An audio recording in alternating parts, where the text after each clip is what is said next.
talk about being game week and the way that as an offense put a game plan in and just the focus and how different it is for guys, when you're at this point. I think it's fun to play against a different opponent. I think our guys have been banging heads with our defense all camp. We've had a really good camp, got a lot of good work in, but they're ready to go play somebody else. And to get this group through, there's a lot of new faces, to get them through a first game planning week and kind of how that's all going to work. They're chomping at the bit to get out there.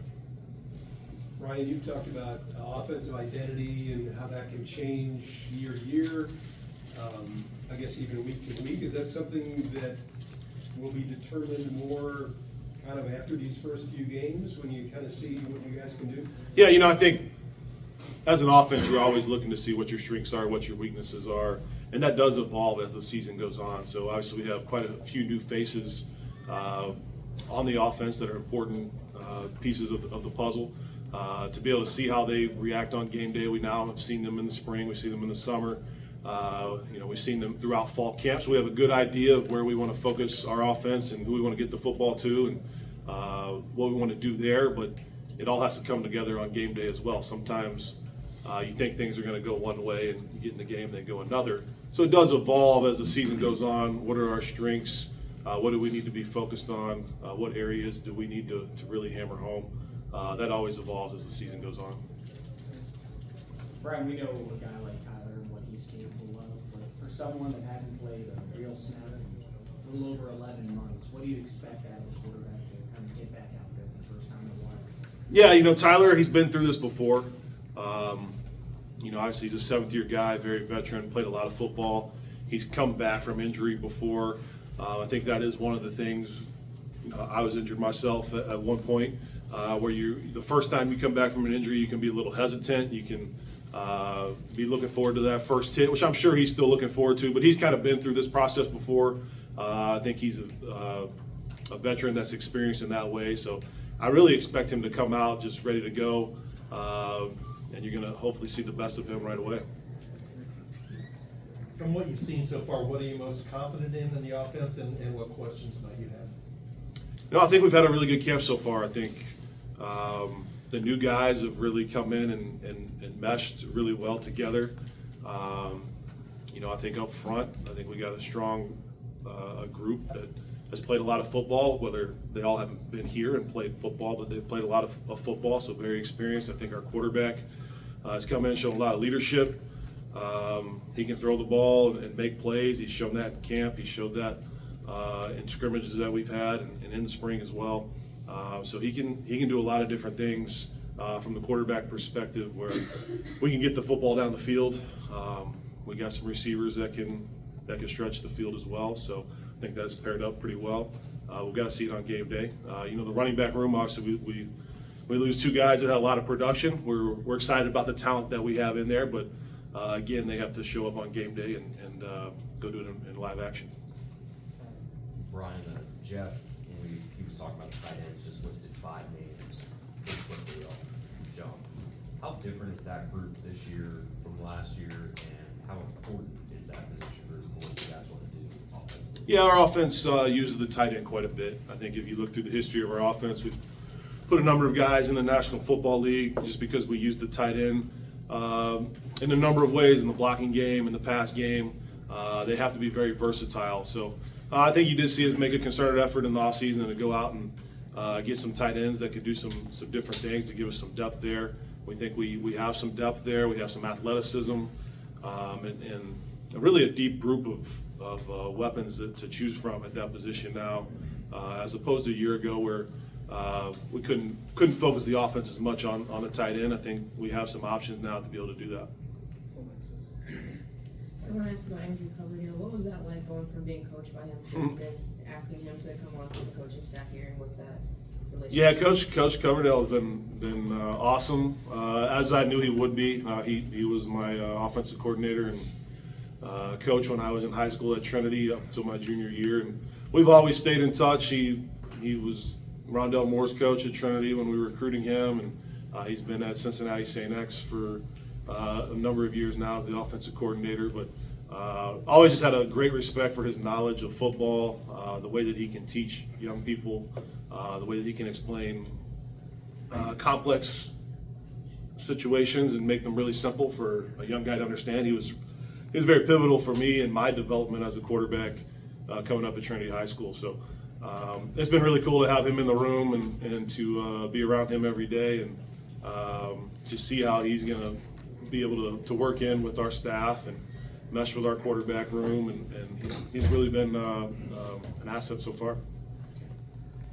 Brian, Jeff has kind of openly talked about the desire to get more big plays, more chunk plays. How has that gone so far in fall camp? And obviously, it's not something that you can force, it's just something that generally has to happen. Yeah, fall camp has gone well. That has to translate over to the season here as we come about it. But I think Tyler has done a good job of being able to take his shots when they present themselves. And I think he has an aggressive mindset where he wants to take those shots. He wants to generate big plays, and that's what our offense has traditionally been built on. We've been known to be able to generate big plays, whether it's in the run game, pass game, trick plays, all different ways that you can try to get the big plays out there. We try to do it. So coupled with scheme, with some of the talent that we have, we feel like we have a good chance to be able to generate that again this year.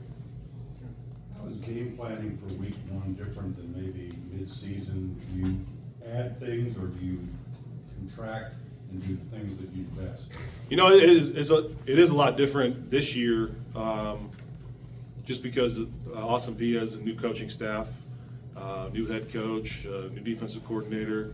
And they have a lot of new players, so they had a lot of guys transfer out, a lot of different guys come in. So you're not quite sure what you're going to see. We have an idea. You go back and watch where these coaches have been, what they have run in the past, and try to scheme up for that. But we could come out there and they could be totally something different that we haven't seen on film or haven't prepared for. So you want to do the game planning that you normally do, but you have to have the base plays that you know you're good at, that you can run versus anybody and versus anything, and those got to be ready to go in game one, because you could be preparing for some defense and then you get out there and that's not it, and you got to switch it up. So there's a mixture of that as far as game one. So a lot of great plays we've run in training camp, they'll be up in that game plan no matter what, and then we'll try to scheme for what we think they're going to run. But if it's not that, we'll have to be able to adjust. Yeah, Brian, Jamari seems like a bit of a wild card in that tight end room in terms of he's really young. He goes through a freshman year. Looks like he's in better shape. How reasonably high are expectations between you and Ryan for him to take a step forward as a sophomore? Yeah, I think coming in as a true freshman, it's hard to come in and play as a true freshman. I think that's regardless of where you're at. But Jamari's done a really good job of attacking, getting his shape, getting his body right, being physically ready to go, because he has huge upside, huge talent, great size, great hands, runs really good routes. So he's done a really good job of developing, and we would like to see the fruits of that work come about during the regular season. So that's a big jump. I think from year one to year two is always a big jump. I know for myself as a freshman in college to that sophomore year, world of difference. So I believe that, yes, from freshman to sophomore year, yes, you're going to look and hope to have a nice big jump there, and just being comfortable, understanding what you're doing, what you're supposed to do, and being able to go out there confidently and attack the game. We're looking for him to do that, and I think he will. Brian, the competition behind Tyler appears has been a good competition.